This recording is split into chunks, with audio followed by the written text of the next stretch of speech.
Iya, manekin itu setahu saya adalah apa namanya, patung-patung Patung untuk baju itu yang di toko ya. yang di toko. Ya, ini bagaimana hukum menggunakan kalau seandainya kita gunakan di ladang atau di sawah kita untuk mengusir hama, Ya. monyet, tikus dan segala macam. Para ulama telah menjelaskan hal ini, ya.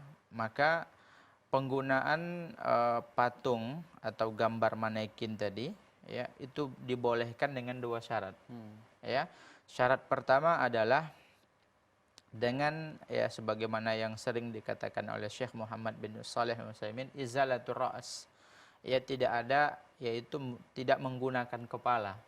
Tidak ada kepalanya. Jadi, ya, manekin itu silahkan dipakai dengan syarat tidak ada kepalanya. Oh.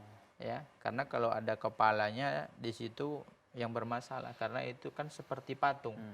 Ya, dan patung itu kita tidak boleh untuk memajangnya. Ya. Dalam hadis Rasulullah sallallahu alaihi wasallam Sallallahu alaihi menyebutkan, innal ladzina yusawwiruna hadzal suwar yu'adzabuna yaumal qiyamah wa yuqalu lahum ahyu ma khalaqtum. Sesungguhnya orang-orang yang memajang patung-patung dan gambar-gambar yang bernyawa ini, ya, mereka akan diberikan siksaan oleh Allah pada hari kiamat. Kemudian dikatakan kepada mereka, ahyu ma khalaqtum, hidupkan apa yang telah kalian, ya, buat seperti itu, seperti yang bernyawa.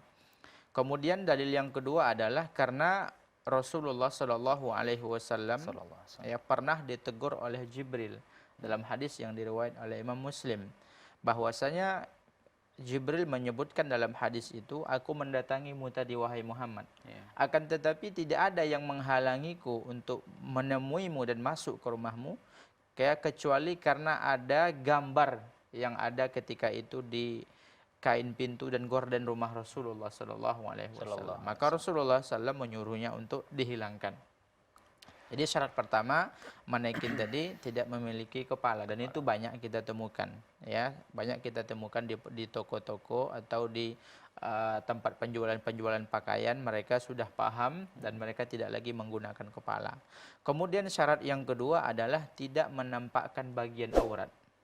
Ya, jadi kalau seandainya manekinnya itu wanita, ya ditutup, ya, tidak dinampakkan bagian aurat, ya, karena walaupun itu bukan manusia, akan tetapi nampaknya seperti itu tetap saja akan mengundang fitnah. Jadi ini harus dihindari. Jadi dengan dua syarat tersebut boleh menggunakan manekin. Wallahu a'lam.